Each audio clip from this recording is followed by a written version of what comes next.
D, how are You? you?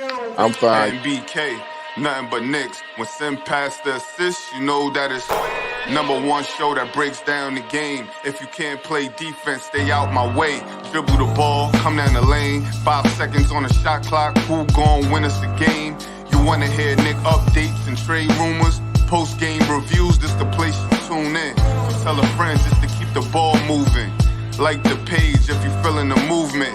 Every game we coming to win. Give us a sub like a player that came off the bench. This is NBK, nothing but Knicks.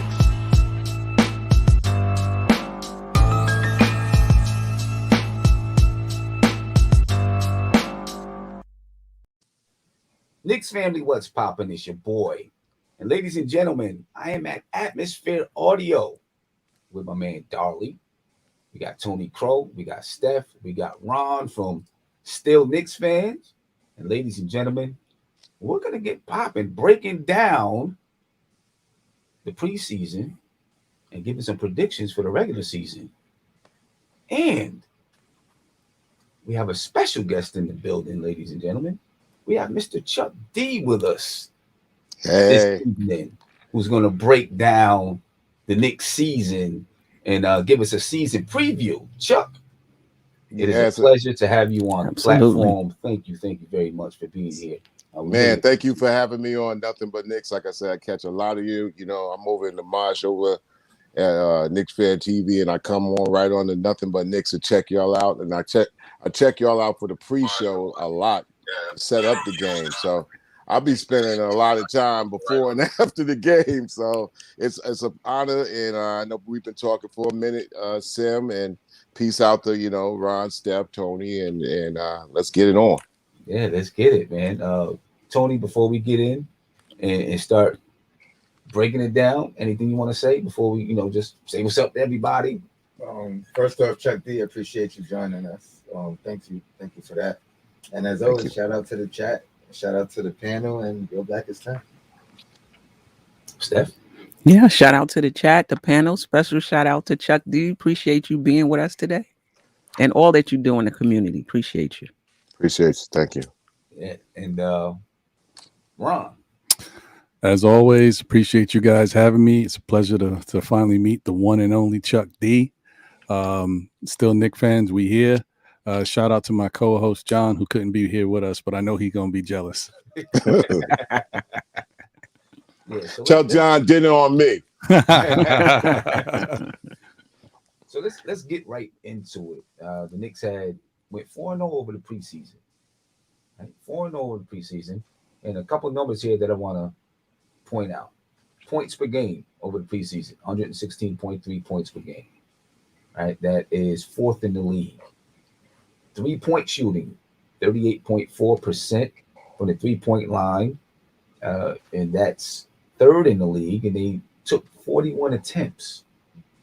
Right, and that's 6th in the league, 41 attempts. Free throw shooting, they're 2nd in the league at 84%. Remember, this is preseason. And assists, they're 6th in the league at 26.3 assists per game. I'll start with you, Chuck. Are these just preseason numbers, or do you believe this is who the Knicks will really be heading into the season? In my opinion, Sim, I just think that they're going full blast because I think everybody's trying to prove their position. I think this got to be a Knicks team. It's got to look like they all 15 all year long. I don't think this is going to be a good thing if we show that this all 15 in preseason and coming up with a bunch of diverse lineups is a good way to go once you figure out the different flows and you go back to something like a 9-8 man rotation. I think Tibbs really understands that basketball in the NBA in 21-22 is dealing with that issue of injury because the type of game that everybody's playing, the cuts, the faster, quicker step backs and all that, the wear and tear on the body, and it's going to be a long 82 this year, y'all. A long 82 before they get to the playoffs. So I just think that the Knicks team that we're seeing now, if Tibbs continues to look at this being a wider squad to work with and versatile in and outs,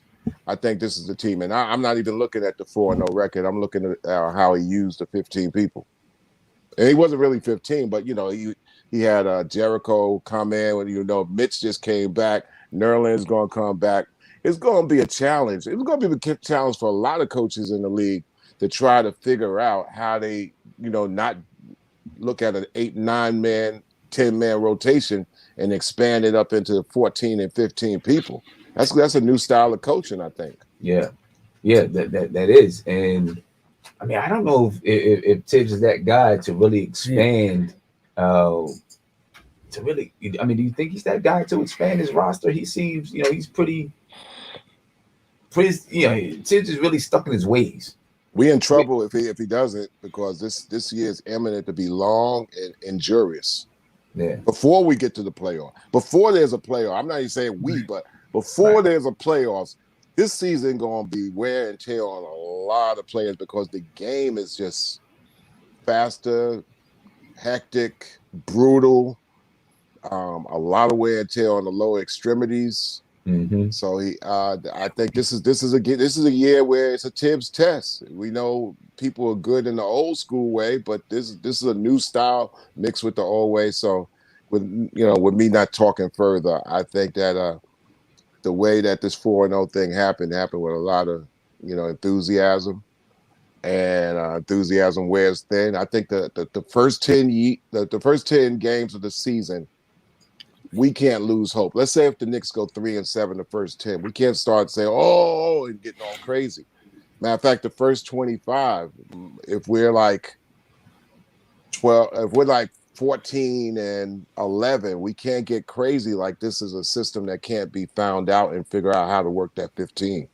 Right. Tony, what do you think? Do you think those numbers that we just read off, do you think that is what the Knicks are right now? I mean, basically, and I don't want to say an offensive juggernaut yet, but maybe a top 5 offensive team. I think overall the numbers are going to be somewhere close to that. We're going to improve offensively off the jump. Like, I think that's why we brought in the 2 new additions, Fournier and Walker, to kind of help us where we lacked last year. But if I could speak on what Chuck D just said about the 15-man rotation, I think the beautiful thing about it is it's always been next man up mentality, and we got to see it early. We got to see Jericho early because of Noel being out, because of Mitch being out. We got to see Grimes play last game because Burks was out. So I think we will see a lot of usage of players, but it's going to be because of circumstance. Not necessarily everybody's at full strength and everybody plays. So Tibbs always wants guys to be ready for their opportunity. And I think the young guys, they've seen my opportunity will come up. I just have to be ready for it. So throughout the course of the whole season, I think we will see everybody get their chance. And that's a beautiful thing, man. I think we seen that last year, right? I think last year we seen everybody play some meaningful minutes at some point, right? Even Kevin Knox played some meaningful minutes. Defensive rating. I want to ask Chuck about defensive rating. Then I'm going to come around to Steph and Ron. The Knicks have a 101.5 defensive rating so far. Well, not so far, but in the preseason, right? That gives us a top 10. It's number 10, but a top 10 defense. Chuck, do you think the Knicks will be able to maintain the type of defensive play that they had last season? Like Isaiah said, Isaiah Thomas, the great original Isaiah Thomas, said it's not a matter of skills, it's a battle of wills. And I just think with Tibbs, intimidation is kind of cool when you talk about a team because he has the full attention of the players. Mm-hmm. I mean, in a weird way, they respect, honor, and kind of fear their coach. I think that will play to our advantage. And when you have that, and when you show some victories, then cats go all out on the will aspect of it, as just not just the skill.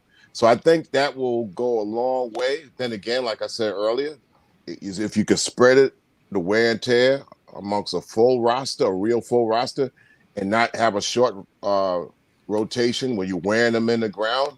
And by the time you get to, game 50, everybody's limping in. It's like, I mean, Right. defense, Reggie Bullock's footwork last year was impeccable, and he came to the Knicks not really known just to be a great defensive player. And last year he was a great defensive player. So I think a lot of will has it. They're all professionals.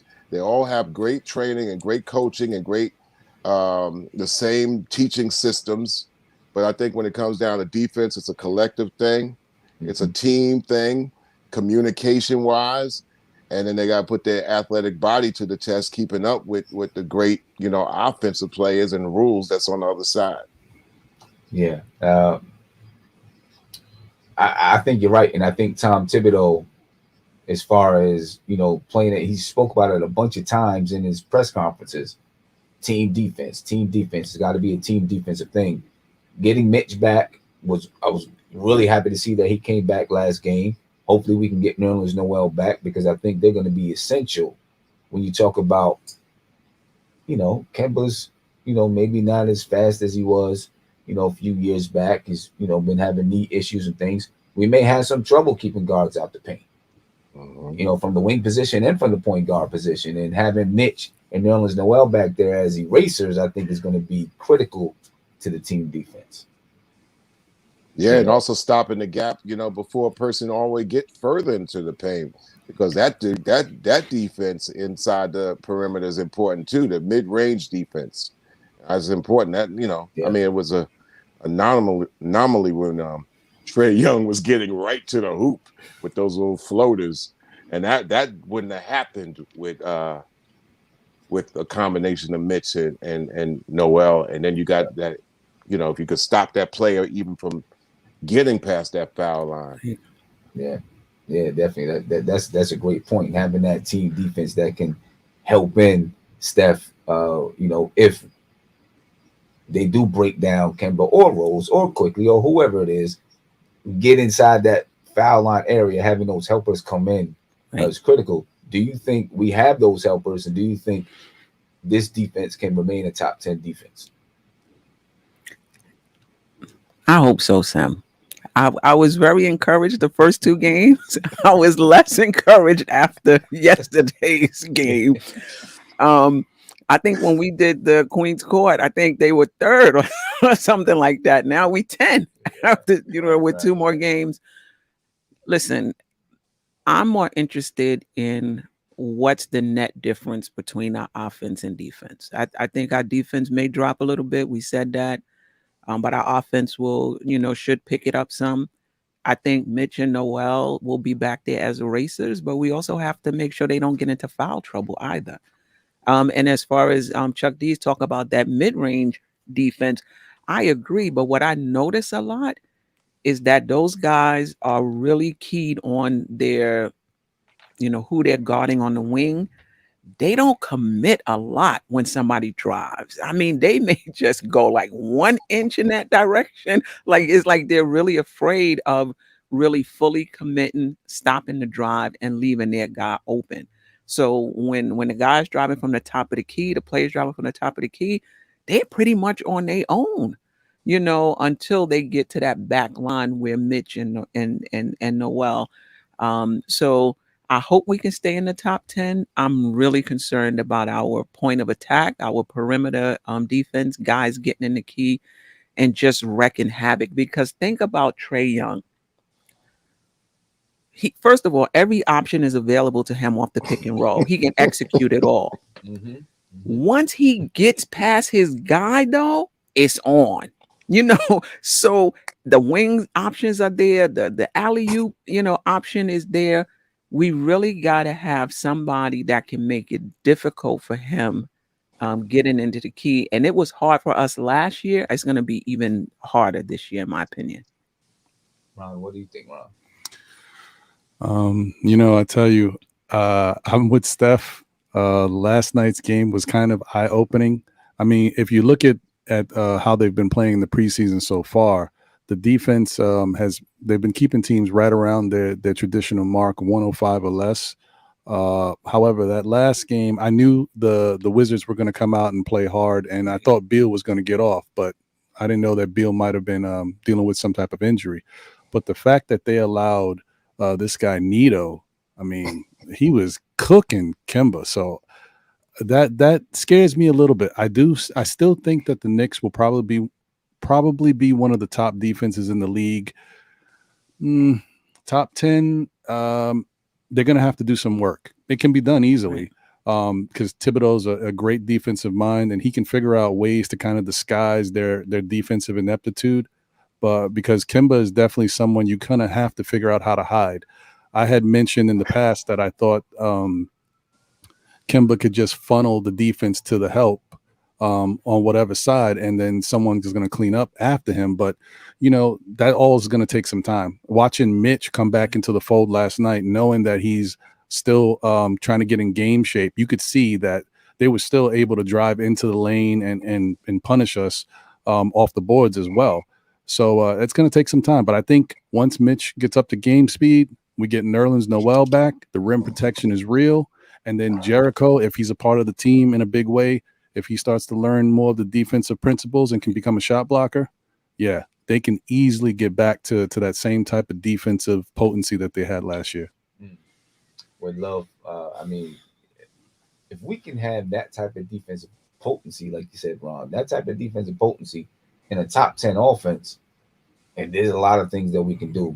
But I agree with Chuck. It's going to be a grind. It's going to be a grind all season. Tom Thibodeau likes to play his guys a lot of minutes. We've seen it in the preseason already, right? Tom Thibodeau wants to win, and he's going to play the guys that he believes are going to get us wins. Were there any concerns the last two preseason games, Chuck? Any concerns about what you've seen from the Knicks in those last two preseason games? Yeah, at times, this might be a crazy thing to say, but Tibbs goes so hard. Sometimes you wonder, like, yo, slow down. You're concerned about a person's health. Like, this is a preseason game, man. You about to get one, man. So those outer things is like, because why not? When Tibbs is looking at this situation, coming off the coach of the year, he's coming in a situation, this is it. And he's in New York, where he's from, in a very, very great position to be in. And regardless of what team he looks at, what ownerships, he's like, yo, this is it for me. I'm here to make my mark. And y'all guys ain't going to mess up my mark. I'm serious. Every time I look at him, he's like, yo, man, I'm in this for real. So You could be a rookie trying to figure out, or you could be a man coming in here trying to get the bag or whatever, and you're not there yet. I'm going to work everybody to the nubs. And I think the best thing I noticed last year when I knew we were in for something different, of course, I wasn't predicting 41, but the Knicks came into camp better conditioned than everybody. It was like that back to the Pat Riley vomit buckets type of shape, back in the day when he had cats, vomiting on after laps and stuff like that. And cats were coming in cut, you know what I'm saying? And I think somebody made an announcement or put it on social media that they had seen this many Knicks cut body-wise in years. So that has something to do with it. So I think when I look at Tibbs, he's basically saying, listen, I'm all in. I'm going hard. And y'all better go hard too if you're going to be here. I was surprised to see Kev, I was surprised to see Kev get as much burn as he did. Now, of course, I'm not getting into the thought of, are you showcasing him? Are you giving him the last shot? Like I said, as a fan, when I see these cats, I don't think there's a drop-off when they're blue chipper 3 years ago at 19, and all of a sudden they fell off and they're no good at 22 or 23. They're athletes. They could do the thing. lining up the mental and the physical is the job here, and this is where coaching matters. Yeah. And this is where I've always thought Tom Thibodeau would really be good for Kevin Knox. He may not have, he may not have fulfilled his potential as of yet, but I agree. He's young. I know a lot of people are down on him, but he's young. I think he has talent, and the mental and the physical. They've got to meet somewhere, and I just don't think the mental is there yet for Kevin Knox. I think he needs to grow and mature a little bit, and I think it's happening. But sometimes it takes time. We say it all the time, Steph. Every single player has their own developmental arc, right? And sometimes you have to be patient. And I think in today's game, when you look at players coming into the league, after 1 year of college, soon it's going to be players coming into the league out of high school. You're going to see more and more players not really coming to their own until they're 23, 24 years old. And then all of a sudden you got a star on your hands somewhere. Teams are going to have to learn how to be patient, take their time, use the G League for what it's meant for. Yeah. Right. I just hope, putting the hope into the bag here, that the resiliency and the headspace stays solid, because I don't want to see a guy like IQ, all of a sudden lose himself because he might not be getting as much burn. He might not have a role that he figures out where to fit in.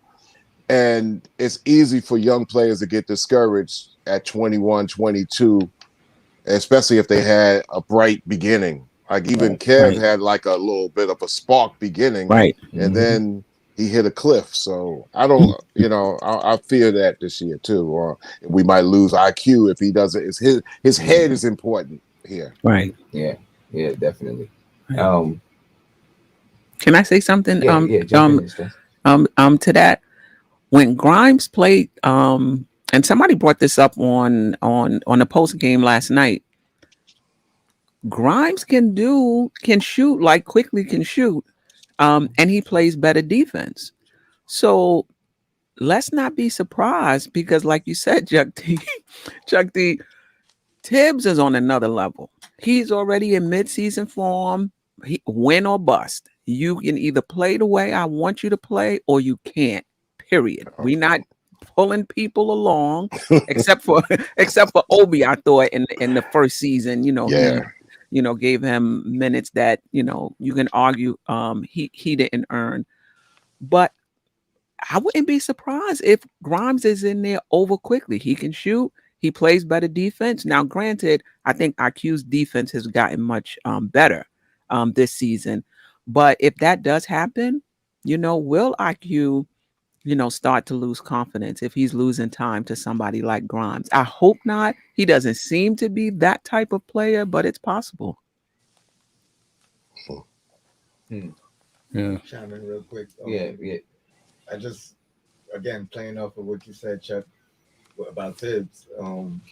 Derrick Rose said it in either the last game or the game before in the post game interview that sometimes it feels like Tibbs cares, more than the players, and and it's right in line with what you said. He's not playing, and the team has to follow in his footsteps. Just wanted to throw that in there. We've had coaches that have been really nice and catering to players over the last 2 decades. Matter of fact, conversation I once told Isaiah, I said, "Hey Zeke, you treated the Knicks like they were upper first class." I mean, that's when the new garden came in. They had the expanded locker rooms. They had the charter jet planes. And and that was the Jerome James Knicks, the Maurice Taylor Knicks. I mean, and he treated them like kings. So the Knicks brass has always been like, treat these young guys like kings and all that. And sometimes that was taken advantage of. Right. Tibbs is not that dude. And I guess Tibbs also saw from the outside looking in some of the mistakes of really caring a little bit too much. Really, but he just came in with a different thing. I mean, everybody can't be Mark Cuban, treating the ball players just like they're your homeboys or whatever. It's like Tibbs came in. It's like, this is the line right here. And if I lose my job, it ain't going to be because I was lax. Right. Yeah. Right. Yeah. But this is where I think, Tom Thibodeau and his leadership skills, the way he approaches the game rubs off on everybody else. And, all of the coaches, the players, they all know we got to come and be ready because Tibbs isn't playing. Tibbs is serious. The way you're a leader most of the time approaches the game or just things in general, the way the leader approaches it, everybody else kind of falls in line. So if you take the game that serious, then the players are going to take the game that serious as well. Right. Yeah, it ain't the Minnesota Tibbs. No, He went to Minnesota just to extend, the job market, and probably went there and said, okay, what can I do? Can I build a culture? He was general manager and the coach and all that. And he quickly found out, like, I don't want to be that. I don't want to do that. And when this situation came up with all his roots in place and all that, he was like, you know what? If I go to New York, I'm gonna go in there hard hat. I'm gonna go in there New York heavy. And that's been one of our main problems, is that free agents, coaches, personnel, everything coming into New York. If you ain't ready for microwave square garden, as I say, and the New York hard head mentality, it ain't gonna work here. We can't buy heart. We can't buy passion. It might work for the Lakers. It might work for the Miami Heat. In New York, man, it's just the epicenter, man. It was social media before social media. You could get melted in a week in New York and be disoriented. This is why I just think that with all said and done, Julius Randle deserves to have that C on his jersey as captain, and I think that will be a vote of confidence and initiation that we line up with tradition, and this cat at 27 has the head and also the understanding to lead a team and yet still being in line with the coach. Yeah, right. He does, and he was waiting for a guy like Tibbs to come along. Chuck, you mentioned earlier in the beginning of the season, if we go 3-7 or something like that, Knicks fans can't panic. Right? They can't panic. They got to stay in there and can't panic. Well, what I want to do, I want to look at just a couple of key stretches throughout the season and maybe talk about those stretches and what they might mean to the season. Let's start with the first 10 to 20 games, right? Of course, we begin with Boston next Wednesday. Then we have Orlando, Philadelphia, Chicago, New Orleans, Toronto, Indiana, Milwaukee, Cleveland. That's about the first 10 games there. Then you got Philly, Milwaukee, Charlotte, Indiana, Orlando, Houston, Chicago, the Lakers, Phoenix, and Atlanta. That's the first 20 games.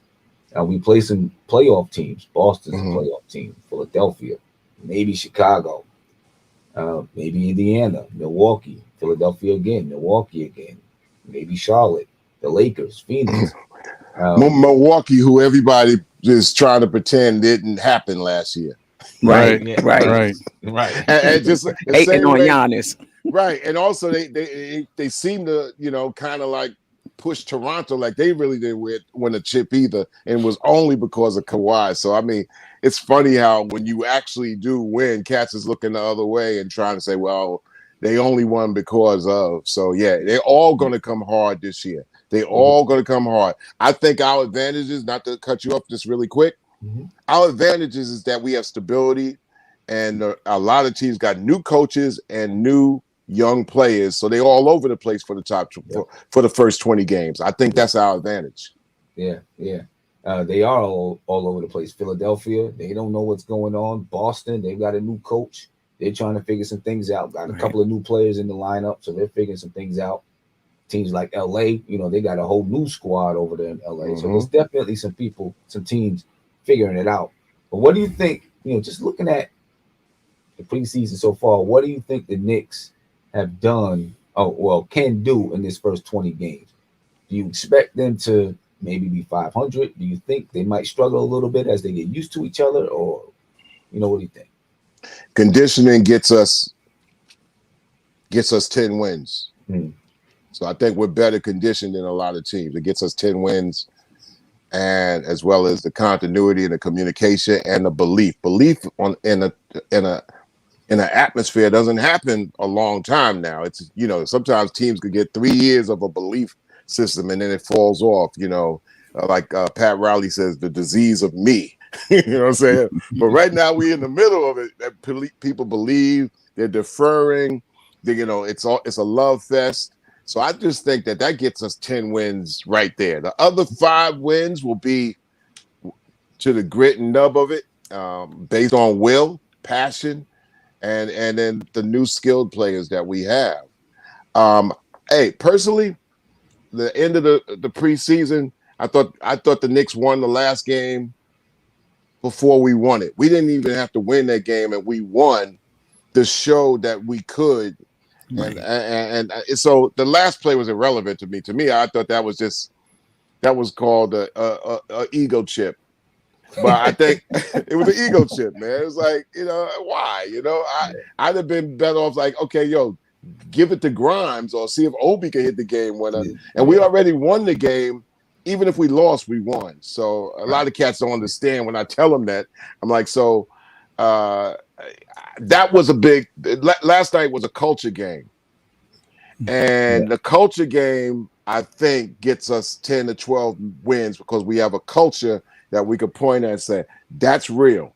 That's not hyperbole. That's real. And that's a good thing to go in on your first 20 games because there's going to be a lot of teams out there. They got players, they got chippers, but they don't have culture yet. Miami got a culture, but you got some new parts in there. Now you got to be able to tell, an OG, trying to tell an OG to find his role. It's one thing when an OG comes in like Kyle Lowry, say, yeah, I know how I'm going to fit in. But the second thing is, like, can you really fit in, though? You know what I'm saying? Yeah. Right. Is your personality is going to gel? You might not like, a couple things that Jimmy Butler does, or you might not like the way that, Spoelstra is playing in the rotation or whatever like that. And you're like, well, I'm an OG. I'm coming from Toronto, and I'm used to this happening. I know what I'm supposed to do here. But to me, that doesn't settle into after 20, 25 games. And we've seen that throughout the course of super teams and all kinds of things in the NBA that, yeah, they say it's all kumbaya, it's a love fest, but when you get out there and you looking at another team coming at you, you know what I'm saying? It's one thing getting out there. There's another team coming out at you to take what you got. That's a whole nother thing, man. We have a culture that even if we're 10-10, we could sprout from the culture. The only thing that erodes our culture is probably impatience by the media and fans. That's the only thing. And then you got to build it ironclad, and that's what we think we have. Yeah, I think so too. Ron, what do you think? Those first 20 games, how do you think the Knicks fare? Well, I was very, very, I guess you could say, generous in what I thought for the first 10 games. I'm thinking the Knicks going to go 8-2 in the first 10. Mm-hmm. So if I'm thinking in those terms, I'm saying if they do go 8-2, then that carries over into the next 10. And I'd give them about another 5 or 6 wins because the culture is already starting to, they're starting to gel. Obviously, the offense that they're running throughout this preseason is going good into the regular season. If they're winning like that, the defensive principles are working. So, yeah, I could see them, I say, going 14-6. Okay, let me tell you something. If the Knicks are 14-6, 20 games, Knicks fans are going crazy. Yeah, no, I hear you. We already mailing in the playoffs. I hear all this playoff talk. I'm like, yo, this 82 long ass games, man, to the middle of 2022. That's light years from now. I get one game at a time. So yeah, wow, 14-6, man. I mean, visit me for Kwanzaa. Yeah, no, I think they're gonna go. Another reason why I say 14-6 is because even though this first 20 games, there's gonna be some adversity in it. I think this is the 20 games the Knicks need to focus on. You need to come out and put your best foot forward in this first 20, because when we get into the November days and all these other stretches, it's gonna get crazy. And I think this is where we can kind of make our way and kind of solidify ourselves with the rest of the Eastern Conference. Yeah, Steph, what do you think? I'm thinking we may get off to a slower start. I mean, I think we still have to, like Kemba and Fournier, they look okay, but you could tell that offense, though better, though more dynamic, they still haven't hit their stride yet.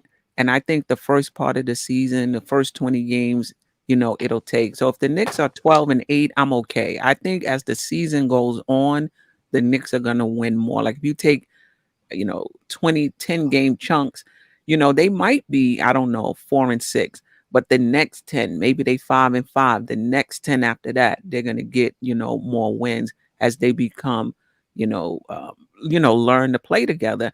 And that defense has to get better, and I don't think we're there yet. It's going to take some time. So I would say the first 20 games, if we 12-8, if we 11-9, 2 games over 500, I'm okay. I know the Knicks are going to finish strong. I know they're going to be there come playoff time. I'm not as worried about seeding. Look what happened, right? We had the fourth seed last year. I'm not really worried about that. I'm worried about us being tight, our defense being good. Offensively, we have an identity. And I'm not worrying about us mentally. With Tibbs, we're going to be fine as far as that's concerned. Okay. Tony? First off, Chuck, I want to say,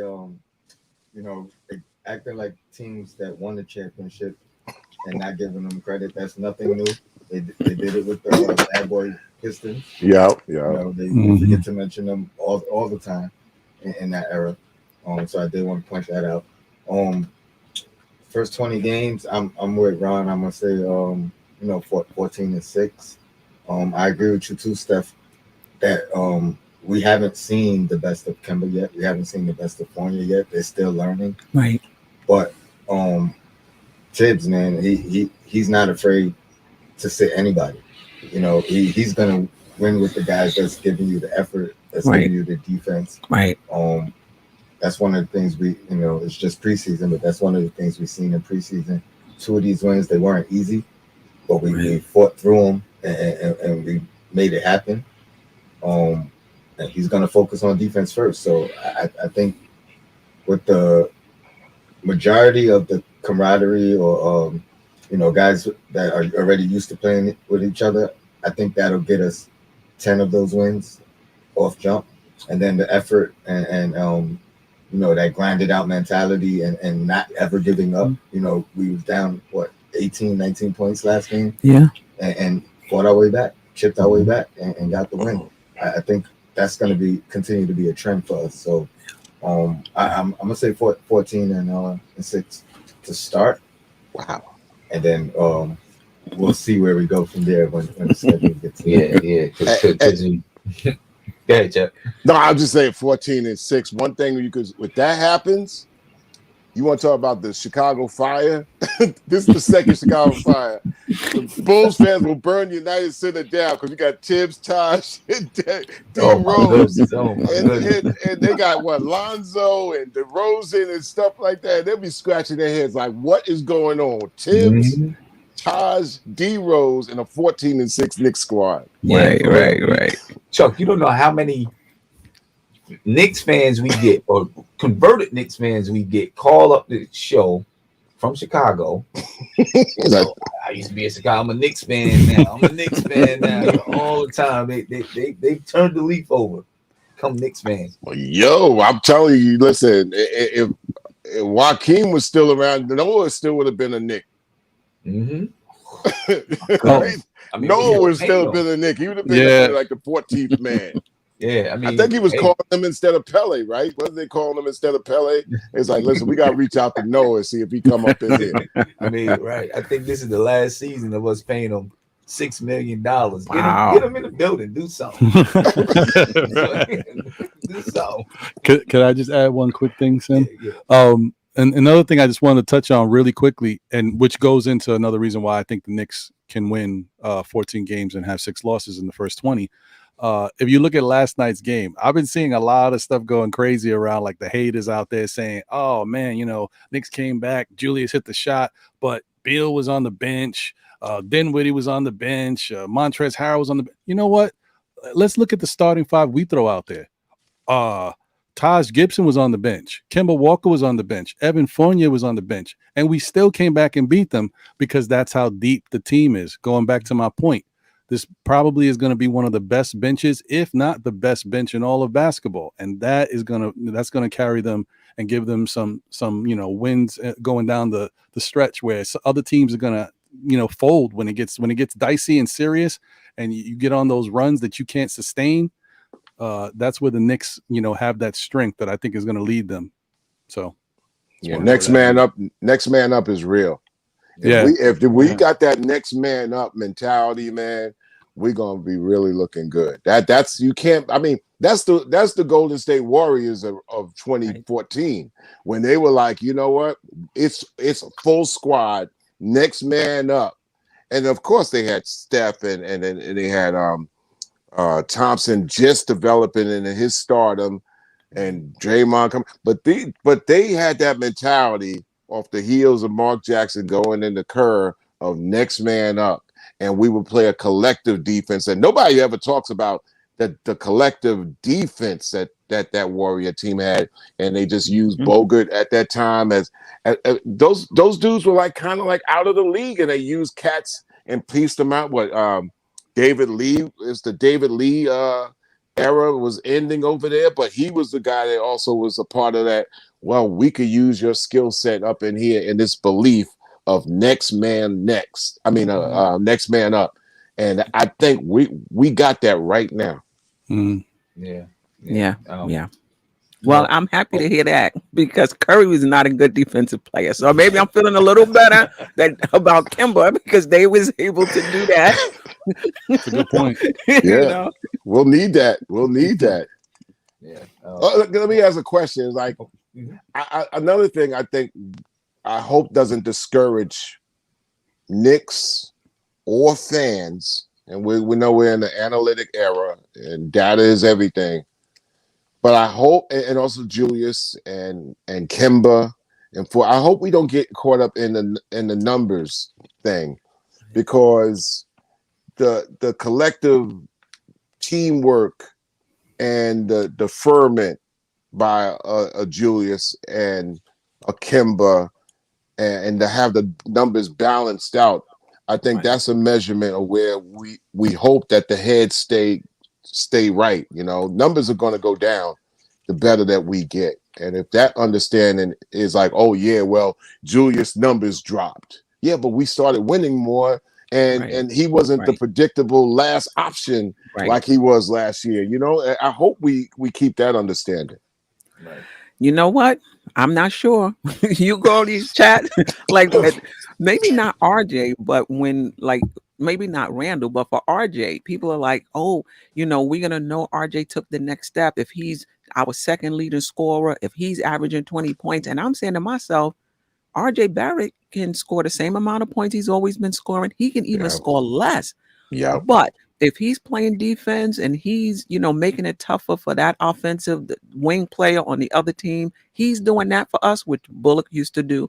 He's scoring 15 points a game. He's knocking down that three. He's a better player. We're a better team for it, even if his numbers go down. Right. And we had a collective block party last night.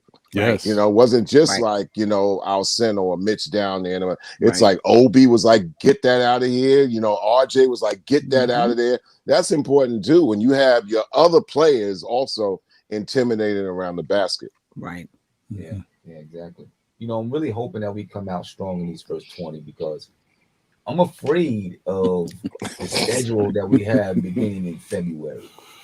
It's a crazy schedule. I'm going to read off this schedule beginning in February. And it spans over like 25 games. We played Memphis. Right? That's to begin February, we played Memphis.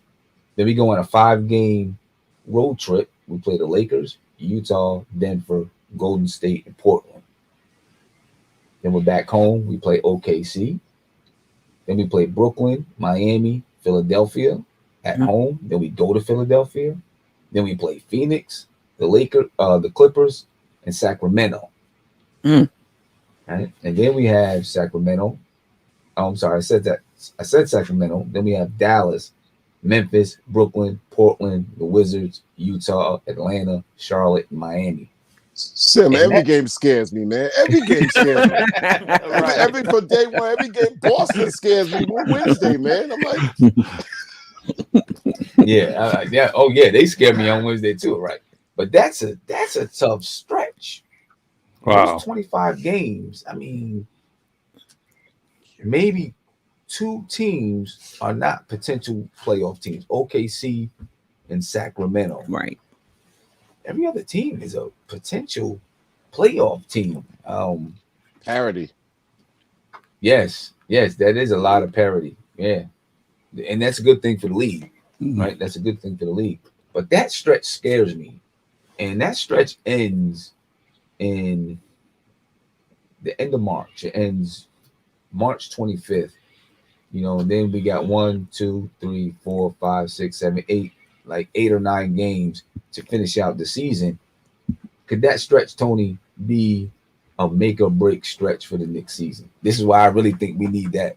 We need to come off, and we can come out 14-6, Right. and build some cushion early. This stretch right here, you know, Right. Right. you know, it'd Good be point. easier for us to survive that stretch. Now, last year we had one of those stretches in around the same time of the season, and we went 9-0. Right, we were cooking teams. So Right. hopefully we can do the same thing. But Tony, what do you think about that stretch? Crucial stretch.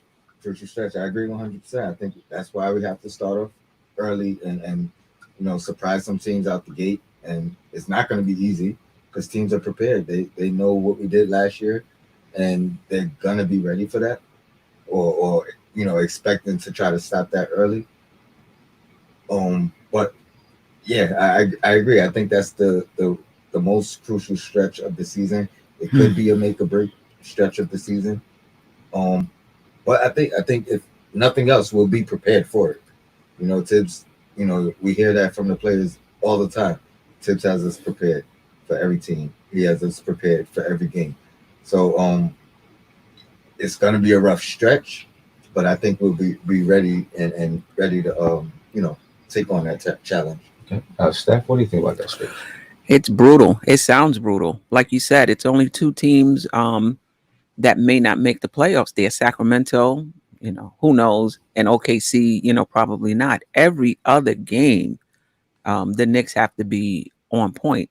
So you're right. You know, that could be, you know, you could fall out of the playoffs, you know, because listen, the Eastern Conference, in my opinion, is going to be tight. It was tight last season. I don't expect it to be any different. You go 3-7, you may find yourself falling from the 4th seed to the 9th seed, you know. So I think it is going to be a critical stretch for us. Like Chuck D said, every game is scary. And when you ran off those teams, I was like, wow. Like, Gasping for air. right. Looking for air, man. Right. It is going to be tough. But what I'm hoping, that's in February, I hope that we will have really gelled as a team by that time. I don't think we can't be still trying to find ourselves in February, still trying to find the chemistry. And then you go on a you know, to play teams like that can make you, because some people do rise to the occasions, or it can break you. So hopefully our team chemistry is solidified by that time. That's why Tibbs and coaching matters. Right. Tibbs and coaching matters to us more than any other team, because a bunch of teams are going to lose their way trying to figure themselves out. Look at Udoka at Boston. If he hits a rough stretch, he got Brad Stevens over his shoulder. Yo, it's like, you know, that's going to be confusion up there. You know, some teams will have to win 10 games in a row to shake off all the heebie-jeebies of what a regular season brings. We don't have to win the 10 games in a row, but you need that tension, that nonstop, like there ain't gonna be no easy games. Y'all gonna go hard, and we gonna go hard no matter what. And everybody in the league also knows that too. They knew that last year. They said, listen, this Knicks team, regardless, win, lose, or draw, you go face them, you're gonna come out bloody. And they're gonna go hard. So that's one thing I think that even makes any of this conversation relevant about how we're going to have to be in the first half of the season. And Tibbs and coaching matters. It really matters to us more than any other team in the league. It's not going to be Frank Vogel figuring out, where to put Carmelo and all that. I mean, they got bingo chips over there. With us, it's got to be intensity every second. It's almost like, as much as I was questioning, last night, why are we going hard in the fourth preseason game all the way down to, Julius taking the last shot. Yeah, that's just going to be the intensity of the season. Yep. All right. Exactly. We building habits early. Bad habits lasted for a long time. The bad habits lasted for 17 years this century for us. Yeah. No doubt about it. We building habits early, winning habits early. That's what Tom Thibodeau was all about. Julius Randle hit the game winner last night, right?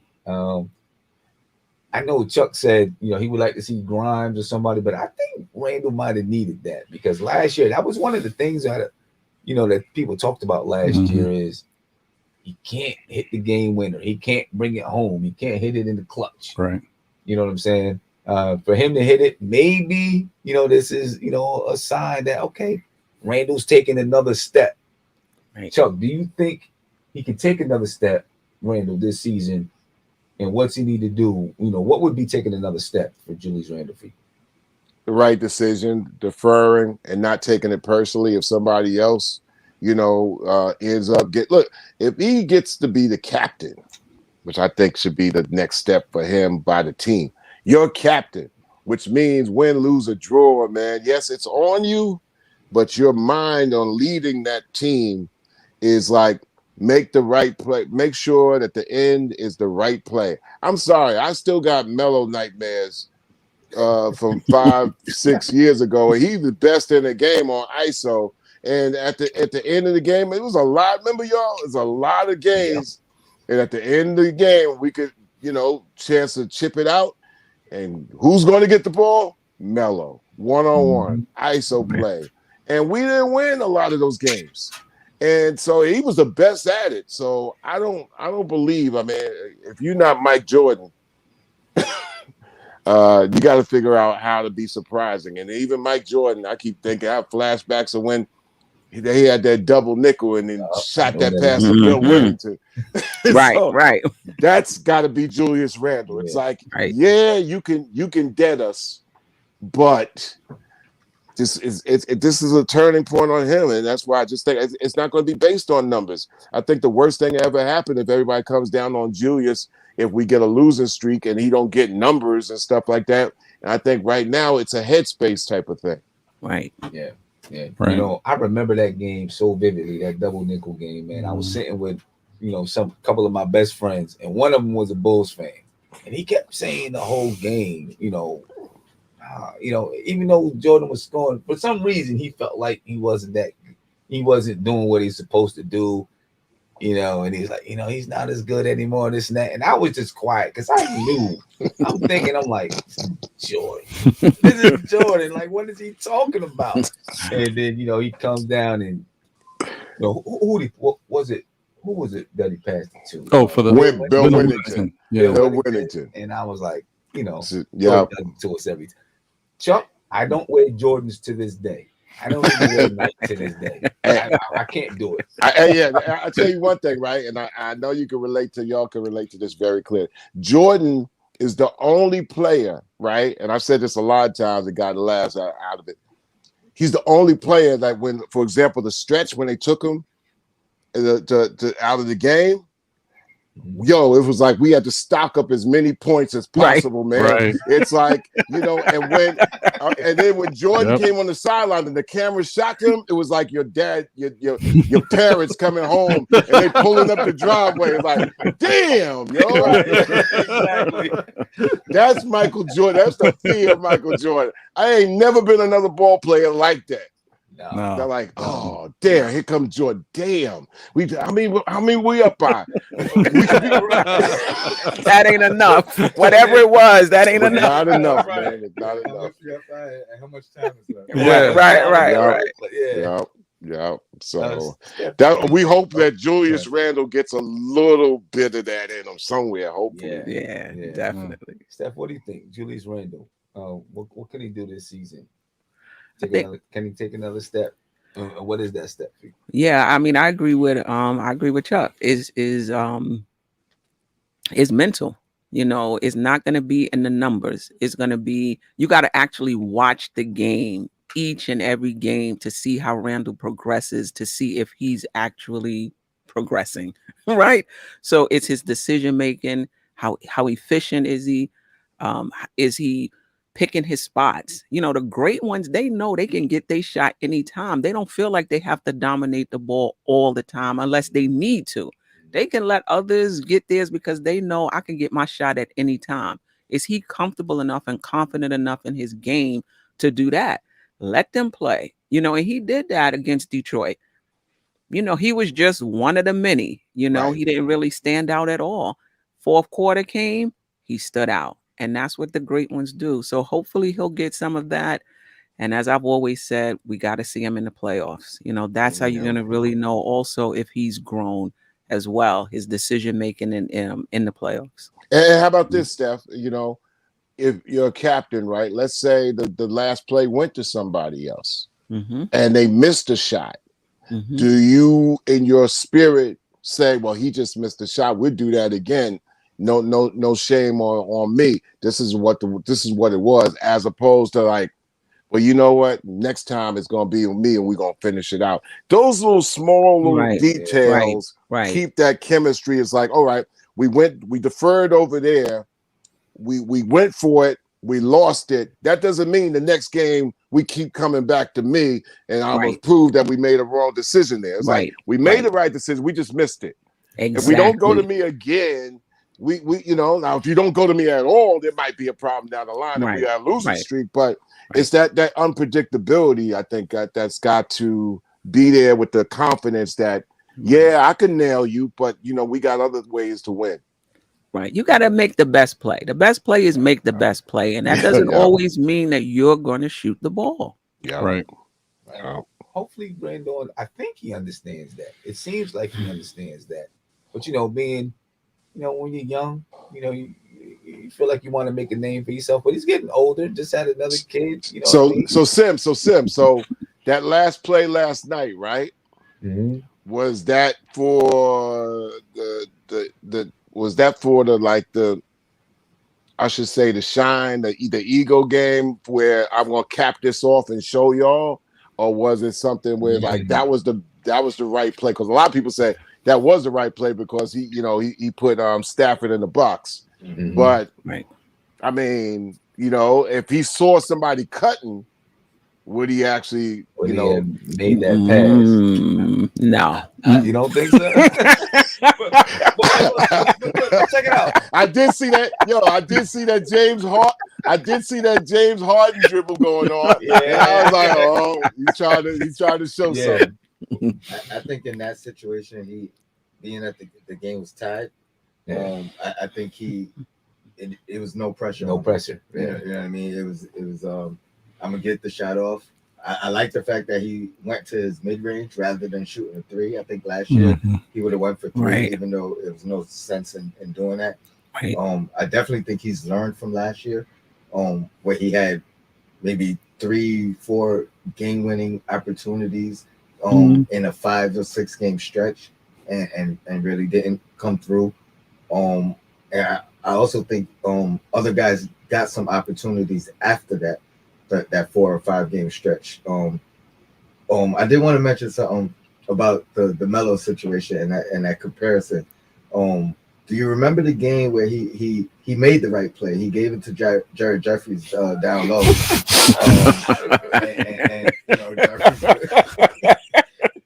I think that was the turning point for Melo, where he's like, nope, I'm taking a shot. Yeah, it might have been.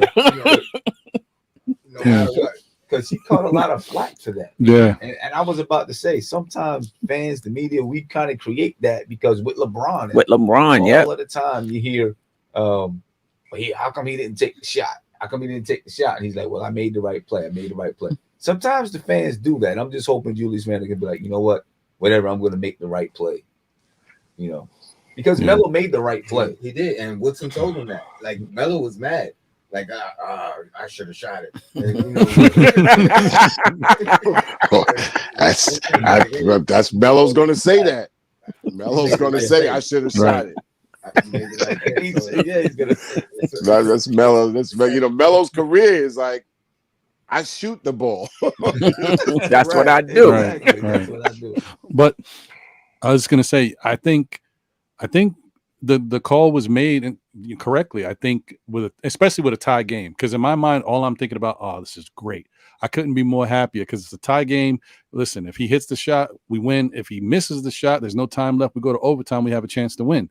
So the fact that, you make a good point, Chuck, when you say, is this the type of thing that you want to have happen in these situations? I think yes, because I think everything plays off of each other much better when you have a guy, when you got that guy, because you hope that guy is a smart guy and knows to make the right basketball play and he's not selfish.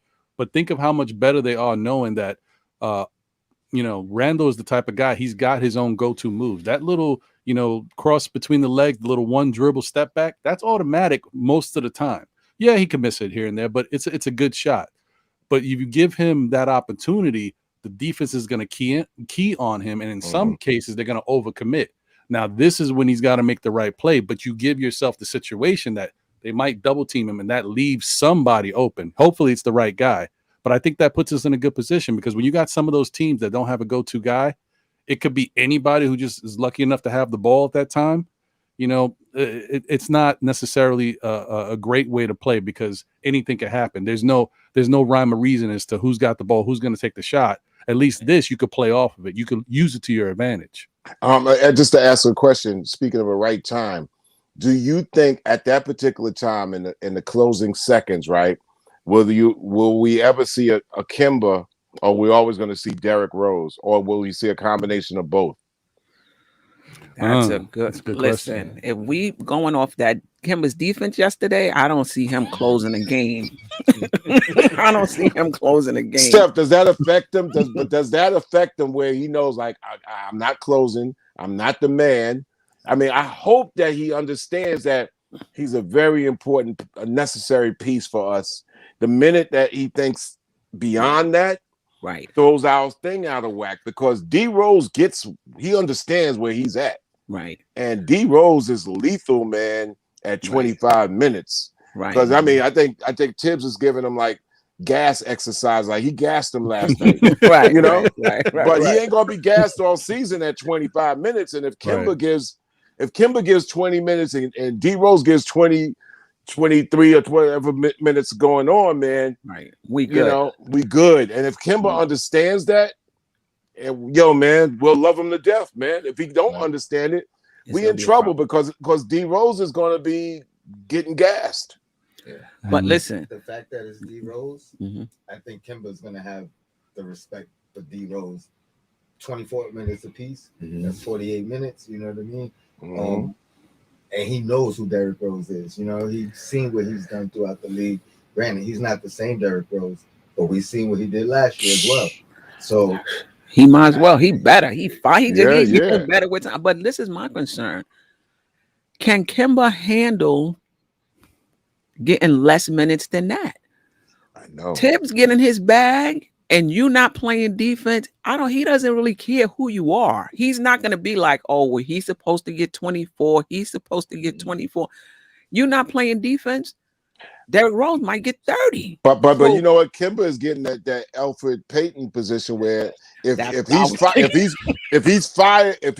he's burning them in the first quarter and he comes out of the blocks in the third quarter burning them, right? I mean, like really, like can Kemba handle like, okay, you was blazing, Kemba, now you got to fall back. It's D Rose time. That's a bigger concern than anything. That's my concern as well. Yeah, we need Kemba to be Mr. First and third quarter, and that's what we lost on Elf last year. We was getting it. We was buying it on the first quarter, and the third quarter we had problems, and D Rose brought us backing up. Right. It'll be something to watch to see if the same thing happens with Kemba, except opposite, right? You know, Elf was taken out because he couldn't score. Right. Play some defense. But if Kemba can't play defense, he can score, and Right. then it ends up being kind of that same thing. I guess that's something to watch for. Absolutely. Yeah. You know, I mean, that's something to watch for. What about RJ? Chuck, what do you think RJ is going to do this season? RJ got bigger other night, you know, in some talks. The talks was like RJ got bigger, he got stronger, but he still played small. But last night RJ kind of played bigger, so it was good. It's like he's playing and filling out into his body, which gives us a threat. And as far as Jay is looking nice, but he's got to be that dude. I mean, he saw Reggie Bullock last year. He's got to be Reggie Bullock 2.0 this year for us. Yeah. And I you know, I think in the future he can be that guy. And I guess he's gonna have to go through the fire to get to be there. But there are little things that I see sometimes with RJ that I'm like, oh my god, the back door. He lets a lot of guys go back door on it. It burns me up. It burns me up because you know I coach, and that's one thing that is like a pet peeve of mine. Yeah, you know what I mean? Because you can position yourself so you can make sure the guy doesn't get behind you. And it happens with RJ a lot, but I think he has the ability to be that defensive guy.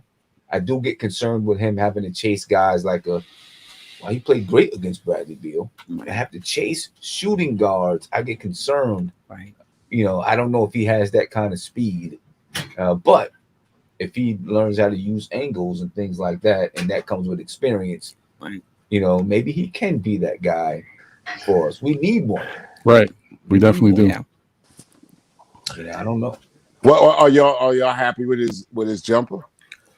Oh, I love it. I'm really happy with his jumper. I think his jumper's become a little more automatic, right? And I think Chuck G will be right back soon, ladies and gentlemen. It looks like he had to jump out, he'll be back in. Maybe he lost power or something like that. I'm pretty sure he'll come back.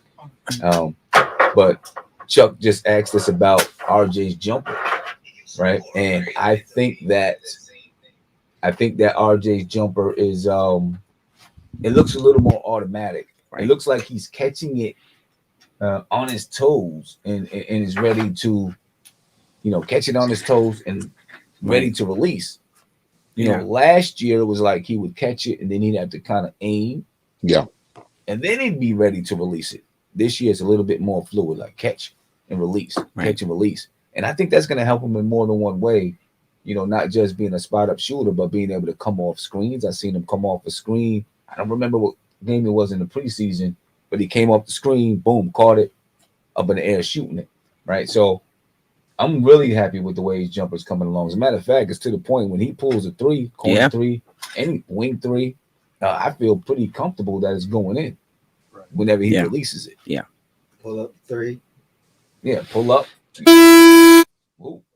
One thing for sure about RJ, and you could go back to rookie year or whatever. He works on his game. He wants to improve. Right. He has a bad game. The next game, he's not going to make those same mistakes. Right. And this off season, he focused on that jump shot. And first of all, we've seen the improvement throughout last season from where he started. 0 for 24 or whatever it was, 2 for 24, and by the end of the season, 40%, 41%, whatever it was, and then worked on it in the off season. I have no worries about RJ and his jumper or any part of his game because the kid works and he wants to get better. I have some concerns. I have concerns. I mean, listen, his catch and shoot game is almost elite. I mean, I don't have the advanced statistics, but is almost automatic. But I have concerns about him finishing, you know, when he drives to the basket. I have concerns about him creating his own shot as well. Being able to, like right now, he's getting, and last year too, he's getting really wide open threes. There's no reason to even put the ball on the floor. He's so wide open, right? Just catch it and shoot it. But if they do close out, I would love to see him more consistently, and maybe it's because he just haven't had the opportunities, take that 2 or 3 dribbles and pull up and hit that consistently as well. I think that would be the evolution of his game. And I think he has that. I just think the situation probably hasn't presented itself too much. But finishing at the rim, yeah, he has to get better. Mhm. Actually, I was gonna say that. We'll get back to Ron in a second, ladies and gentlemen. One of the things about finishing at the rim with RJ is he's athletic. He doesn't always. He's not as athletic as some players in the league, Right. right? But he doesn't always use his athleticism either, because I've seen videos where he's rising above the rim.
Yeah, I can't hear.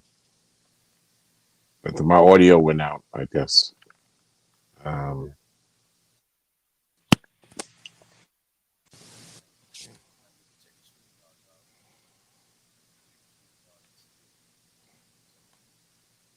Hello?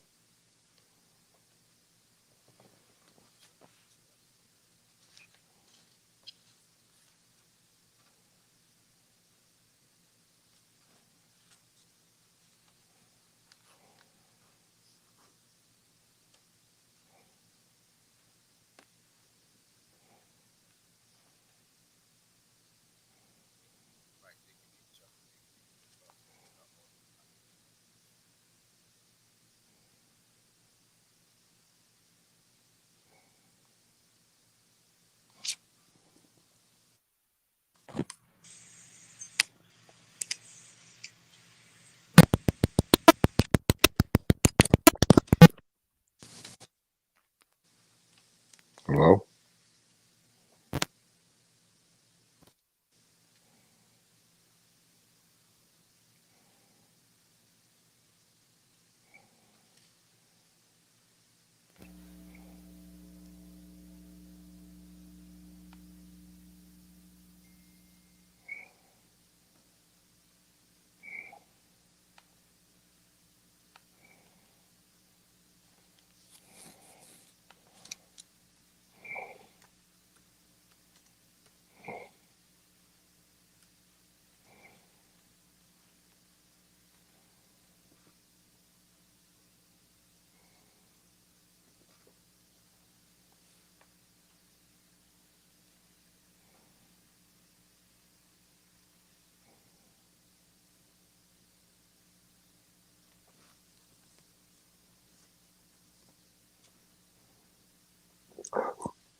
All right, we back up. Mic check. Yeah. Yep. Yep, a lot of A air lot of back static there. though. You say you're static? Yeah, a lot of static. What about now? Still a lot of static. I don't even know. Chuck, if you can hear us, the chat can hear you. Yeah, Yes, I okay. think they can hear us. They said we're back up. There Okay, we we go. good. We good. Yep. Yeah.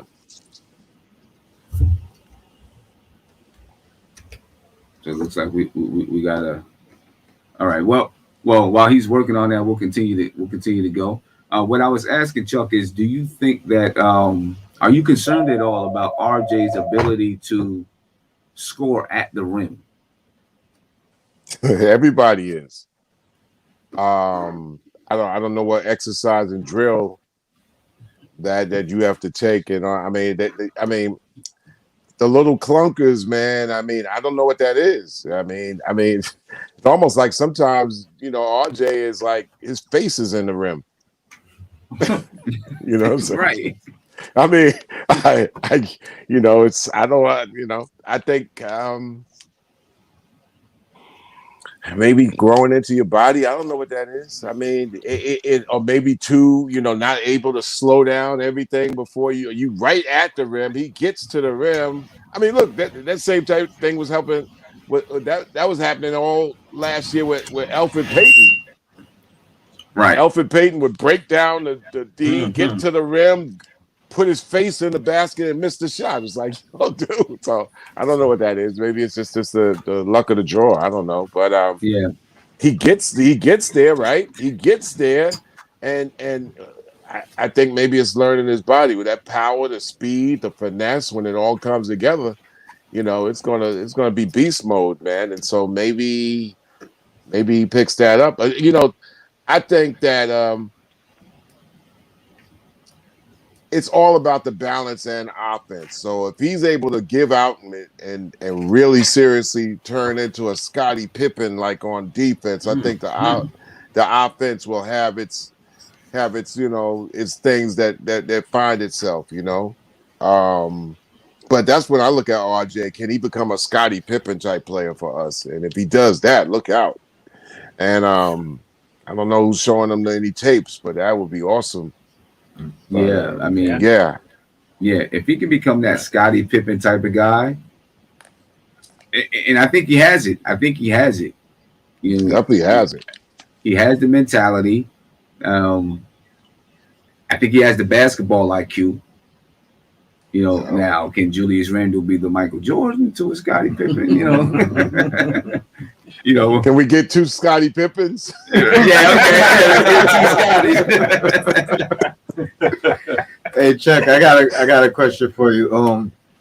How Yes. encouraging was it to see Randall and Obi play minutes together, significant minutes together, and how often or how likely do you think it is that we'll see more of that, being that it was somewhat successful last game of the preseason? You gotta like OB's head because OB was tinkering and trying to find out like what kind of OB can he be for us. And he played off of Julius. I think last year he was trying to find himself. I mean, it's deer in the headlights. You a rookie, man. The lights is bright. You coming from Dayton back into New York as a known player. It's like, all the pressures. But to see Obi, I think Obi at the edge of the end of the last season, I think he was saying, now this is who I could be and fit in with this squad. And we saw a little bit of that in the playoffs, and we see a little bit of that in preseason. So it's more about Obi finding out how he plays off of Julius instead of Julius playing off of Obi. Right. Obi, and then Obi is like, he was on some get that out of here.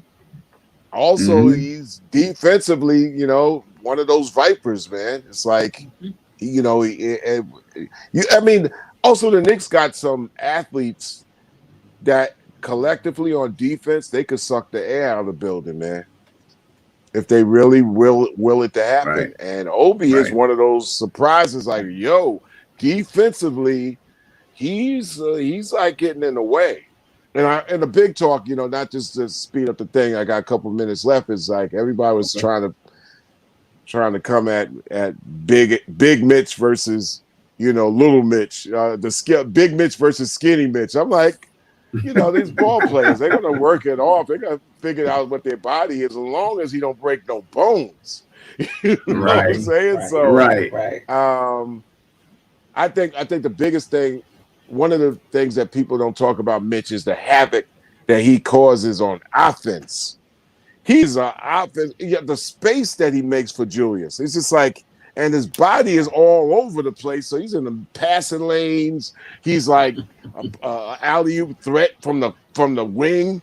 I mean, he's like in the way, man. And offensively, I think that's what we missed by Mitch being out last year. Nerlens didn't give that to us. You know, it's like offensively, Mitch around the boards, alley-oops, just in the pass, you know, in the lanes, like blocking off, just kind of blocking off the defender, you know, not knowing, you know, how the defender is going to be able to play on them or play back off of them and try to still get the rebound and the defensive play. Mitch is in the way. And I think once Mitch, you know, gets in the conditioning, man, offensively, we're going to see a big change, because then you can start having Obi come in for him, Obi come playing alongside him in the stretch. You know, I think Mitch creates space. Yeah, without a doubt. Chuck, before you head out, what is your season's prediction for the Knicks? Record 45 to 48 wins, man. 45 to 48 wins. Yeah, and when people say 54 wins, 56 wins, I'm like saying 45 wins with a momentum push at the end, 45, 48 wins, I think we're going to have a deep playoffs. Because some of those losses that we're going to have is going to be probably concessions, not trying to grind it and try to come back from like 25 points like last night when you grind your team, especially if you lose.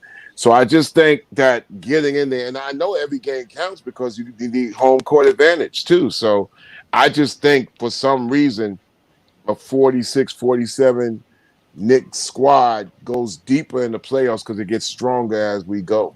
But I could be crazy. That could be craziness. But if we win 57 games and lose in the first round, what difference does that make? Right. I mean, last year, people didn't.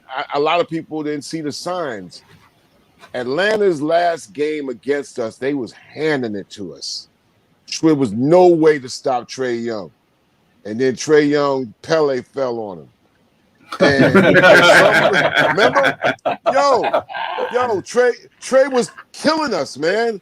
And I was like, man, this is a problem, man. This is a problem. We can't stop this dude. And the rest of these guys, you know, half of people were like, oh, that's Nate McMillan, and they're believing that.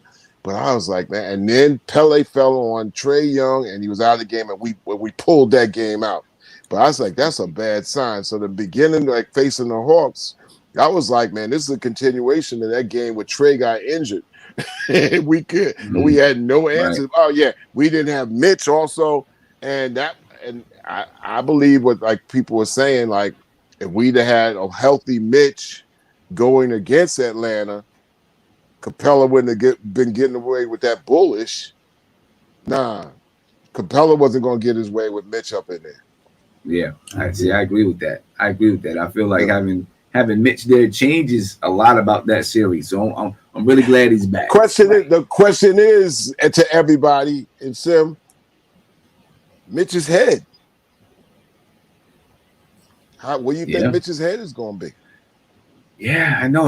That's the question. Our whole season could be predicated on Mitch's head. We knew last year was Mitch's body. Mitch's head. We need Mitch's head for all the parts to work. Right. He's shown growth in that area, or like without even playing a game. Like he seems like his mentality is different. He's becoming a professional, a pro. You know what I mean? So if he trends in that direction, I think sky's the limit for Mitch.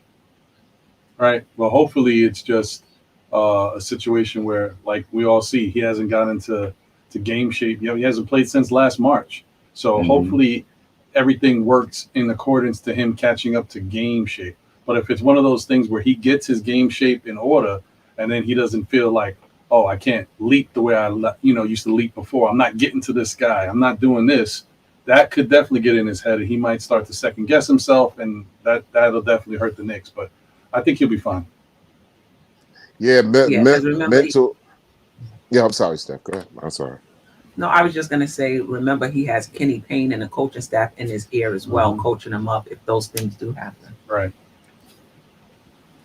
I've never seen so much mental, situations in the NBA like I've seen over the last couple of years. So there is a mental depth that's affecting a lot of teams. For example, Brooklyn and Philly, they're in our division.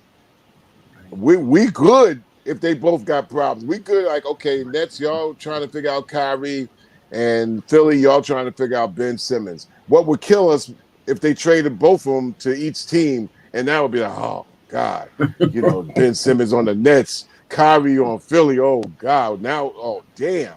But now it was fine with it as is. I'm just saying that mental is a big part of that 82 this year. So Yeah, I just think it is. Yeah, Huge part Right. to that 82. Huge part. Huge part. We talk about Mitch. Obviously he has the contract situation and all those things going on.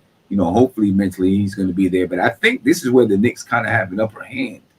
And one of the reasons why you've seen them give players 2 and 3 year contracts so they can settle the team in. They don't have to worry about those contract situations, and they can really focus in on the season. Mitch, obviously, he was injured. Leon Rose doesn't want to make a bad move and saying, okay, well, we're just going to extend him, not knowing exactly, how healthy he is. So he is one that, he doesn't have his contract. He says he's not thinking about it, but it could be on his mind. If he's not getting the minutes, right, or he's not getting the production that he wants, it could affect what he gets later on. So hopefully, though, he'll be there mentally with the team. Right. In the age of social media, trust me, I have long resigned trying to figure out a mind of somebody 25 and under. Yeah. Right. Yeah. I'm just gonna be in the fan seats with my fingers crossed and hope that he enjoys the journey. Yeah, definitely. Chuck, anything you got coming up that you want to let us know about? Yeah, I have my own platform called RSTV. People can get the app at rstvapp.com, and that's where I reserve my art, my commentary, and it's our own platform. So we're trying to tell artists out there, creators, make sure you have your own .com, your .net, your .org. They're not going to go out of style on your own server. And use social media to promote what you have. Don't place your content to live and be born and die. Hard drives matter.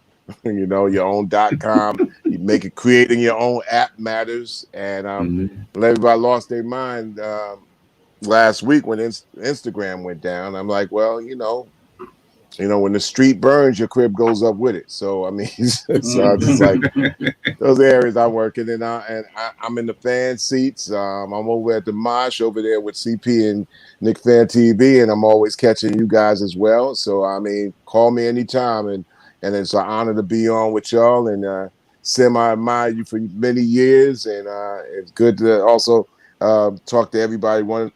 Tony and Steph in person. So thank you.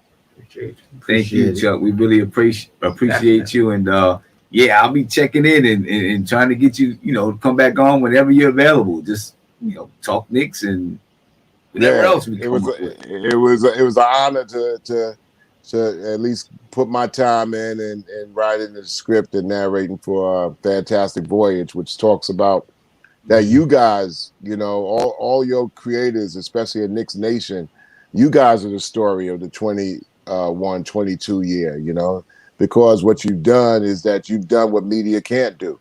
You've made sure that the fan is legitimized, man. A lot of times major sports have gotten away from the fan. The tickets is too expensive. Just to go there, every game, it's just like it's really a taxing experience. And when you see that the sports or the players might not care as much as the fan, that's a problem. So everything has come full circle where this kumbaya love fest, but you guys help make that happen. Yeah, At least yeah, you make the team and the players accountable and responsible, yep, and that's cool. that's right. That's right. I wish we could get like that in hip hop where yeah, right. I got to try cats stay off, don't go near fentanyl, and I mean it's bananas, man. It's bananas. It I'm is. sorry to cut you off, Sim. Go ahead. No. You're right. It is crazy, man. But that Fantastic Voyage documentary is real dope. If you haven't seen it, ladies and gentlemen, there's a link right in the description where you can go check it out. It's great. It really is good. Mm-hmm. You will see CP wrote it.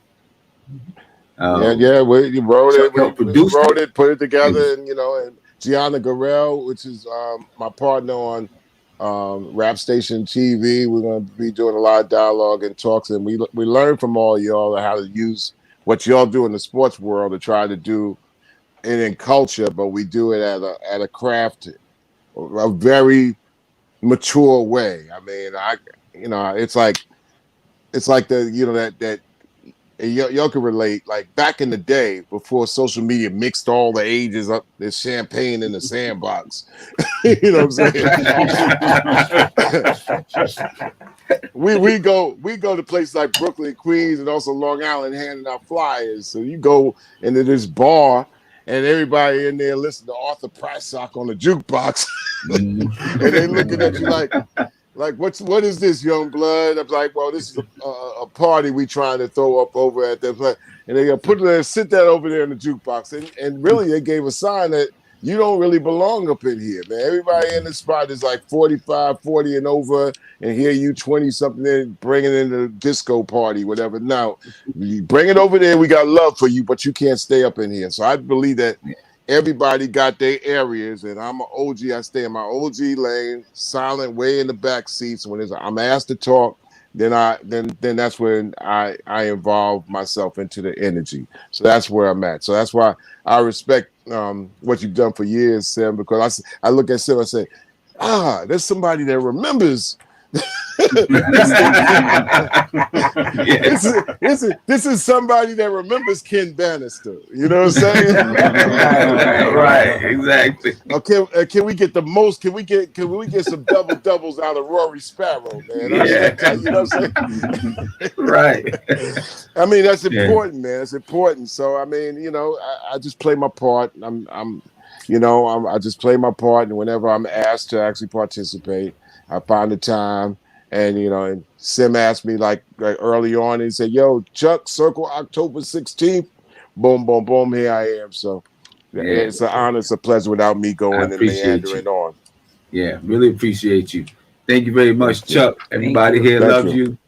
And salute, Chuck. Be peaceful, man. All right, peace to everybody. Yes, thank you. Right. All right, y'all. Peace. All right.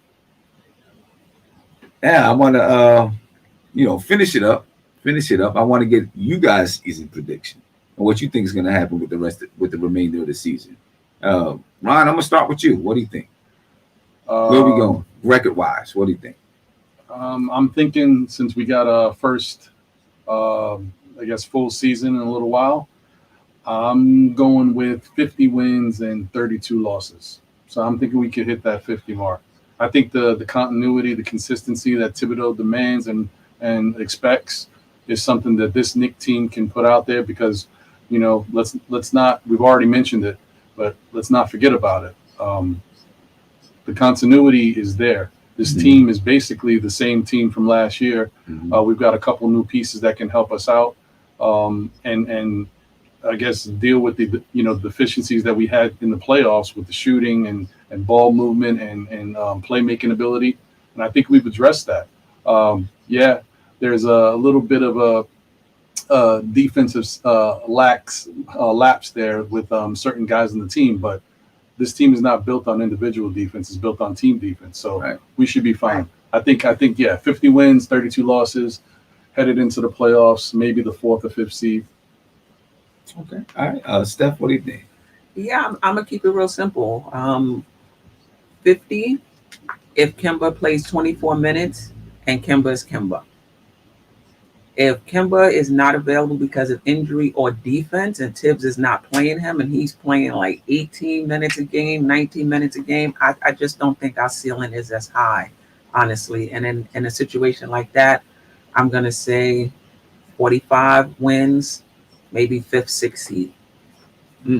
Okay, Tony. I'm right there with you. 46 if Kemba or someone else is lacking somewhere. Mhm. But you know, if the team is at 100%, I'm going 50 as well. Right. I'm going Yeah. 50 as well. Yeah, I think we can get 50 wins. You know, obviously we need all of our pieces. We need Kemba. We need Rhodes. We need everybody to, you know, work. We need all of our pieces. I don't think it's as bad as last season. Last season we needed every piece. Right. I mean, every piece. You know, if you missed Reggie Bullock, you seen your defense was worse. Right. You know, you missed R.J. Barrett. You know, it was like the offense could collapse. Mhm. You know what I mean? This year, I think there's so much more depth that you can get over stretches of games if you miss players. It's not advantageous. You know, it's not something that we want to do, but I think we can get over it. And I think that's going to help us. I think we can get 50 wins this year. I think we can get 50 wins. I'm thinking between fourth and sixth seed in the playoffs, because I think the East is going to be a little bit better this year. All right. Yeah. Now, talking about the playoffs, And what do you think we do in the playoffs? I do want to add this though. Top 10 offense and defense. Ooh, I nice. think we Okay. stay there in that. Like we don't drop further than 10 defensively, and I think offensively top 10 for sure. Playoffs. I mean, obviously it always depends on the matchup. You know what I mean? Who we pull in that first round, but you know, if we pull one of those juggernaut teams, Mhm. I think we still give them a run for their money. So you know, maybe 7-game series, but I think we win a first round series this year, and then you know, obviously it depends on the matchup going forward. But I think we surprise teams. I think Randall's ready to show that he's not just a regular season guy. I think he's learned from his missteps in the playoffs. Mhm. And he's going to show it. I think the rest of the team as a whole is going to learn from their playoff experience from last year. And then the two new additions, they playoff proven. They've been there already. They don't got to prove anything. You know, as long as they gel by then, I think, you know, sky's the limit for this team. Okay. All right. Steph, what do you think we do in the playoffs? I think as long as we don't play Brooklyn or Milwaukee, we have a shot at getting into the second round against any of those other teams. I think if we finish 7-8 and we have to match up against Brooklyn or Milwaukee, I don't think we get out of the first round. Okay. I agree with that. Brooklyn or Milwaukee, it's hard for me to see us getting out the first round. Ron, what do you think? Yeah, I agree with that as well. I don't want to see that scenario. That's why I'm hoping for a fourth or fifth. Right. So Right. now, conversely, listen, Knicks could finish fourth or fifth, and one of these teams, not Milwaukee. Milwaukee's real. Brooklyn could have some issues, and they could fall, and we still might wind up seeing them in the first round on something wild happening. But if that does happen, then why should I be worried about Brooklyn? Because they got their own issues. Maybe they're not the team we thought they were. Right. And I don't want to see Milwaukee because I don't know if y'all have seen what's been going around lately. Giannis is hitting shots. Yeah, I saw Okay, that. and that is a problem. So if Giannis starts, you know, taking his game to the next level, look out, league. That being said, I expect the Knicks to get out of this first round. Finally, it's been a long time, but I expect them to win. If they play, you know, barring that it's not Brooklyn or Milwaukee, I think they can win their first round matchup. I'm expecting them to go into the second round matchup with that momentum, and you know, hopefully, if I'm correct that they win 50 games or even more, who knows, then they might be able to get out of the second round as well. And if they do that, then you know, who knows what can happen? Who knows? Well, we already know Evergreen is predicting the championship. I'm not Right. predicting the championship. I do think that we need to be between 4 and 6. You know, I agree with Steph. We get 7 or 8, it's going to be tough for us to, you know, take out of Milwaukee or Brooklyn. They just have more talent than we do. Right. Right. And Milwaukee won the championship. Brooklyn's got some guys who's been to the mountaintop. Right. You know, Kyrie, we'll see what happens with Kyrie. KD, obviously. You know, so I think that 4 through 6 seed is important. And I think if we get that, we can get out of the first round, and then we'll see who we match up against in the second round. You know, for the Knicks, a lot has to do with matchups still. You know, it's not like just anyone, you know, we can take them out in the playoffs. I think a lot has to do with who are we matched up against, and, you know, can we defeat that team? So, yeah, I mean, like I said, I think the Knicks can get 50 wins. I still think even with 50 wins, we'll be between 4 and 6, and get out of the first round. You know, and maybe even put up a big fight in that second round. You know, and see what happens from there, I guess. All right. Yeah. See what happens. I mean, look, let's be honest. We don't know what could happen. The Knicks just got to make sure they get there. Once they get there, imagine we had this Knicks team, and we're hoping that they're really improved from last year with all the weapons and the new style of offense and continuing defense. Imagine if this team were in the playoffs last year with the Lakers having all these injuries, all these other teams losing, Brooklyn losing their players. This was set up lovely for a team like Milwaukee or Phoenix. That could have easily been the Knicks. So anything could happen. Yeah. Oh, anyway, ladies and gentlemen, I do want to put out there on Wednesday before the game from 3:30 to 5:30, we'll be at Legends NYC. All right. And in the description of this video, there's going to be a link where you can reserve a spot to attend, but you've got to be fully vaccinated, and they are going to card. They're going to ask you for your identification, and they're going to ask you for your vaccination card. All right, but we'd like to get some people there to attend. You know, it's from 3:30 to 5:30. We'll be doing a live podcast, networking, talking, having a good time, you know, grab some drinks and all that kind of stuff. So make sure you join us 3:30 to 5:30. So if you're going to the game and you don't have anything to do before the game, you know what it be. Yeah. You know what it be. We'll go around and get some last words, and then you know, send this off. Tony, I'll start with you. Last words. First off, shout out to Chuck D. Appreciate him joining. Very insightful. He capped my day off. I had a star-studded day today, so you know, capped that off beautifully. Shout out to the chat, Sim. Appreciate you. Panel, love you guys. Your Black is time. I'll see y'all Wednesday. All right, Steph. Yeah, shout out to you, Sim, the chat, the panel, Chuck D for joining us. I appreciate you. Looking forward to the season, but I'm also looking forward to the MBK season. We got a lot of things planned starting Wednesday at Legends in New York City on 33rd Street with our first, I guess this would be our second remote podcast. Looking forward to meeting you guys and girls. Yeah. Ron? You know, once again, big shout out. Thank you to Chuck D for coming on. Pleasure to meet him finally. I could say I never thought I'd get to speak to him, because, you know, the public enemy is one thing, and I'm going back and forth with you in the chat again, my friend. But to meet the real Chuck D, yeah, that's great. That's great. And thanks to Sim and the rest of the MBK family for having me here. Shout out to my co-host John, still Knicks fans. Sorry you couldn't be here, buddy, but you know what? We're gonna keep doing bigger and better things, and stay tuned for you know, the next time you see us on YouTube.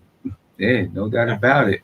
Ladies and gentlemen, we're here at Atmosphere Audio right now, Brooklyn Commons. Big shout out to Darley for letting us use the studio, man, and it's a dope studio.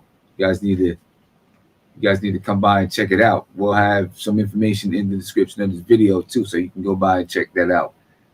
But anyway, ladies and gentlemen, hit the like button, subscribe if you're not subscribed. Shout out to Chuck D. Thank you for coming through. It's a pleasure. It was an honor. And look forward to some pictures and, you know, a little mashup of some of the things that happened at the Knicks tip-off on at Dykeman today.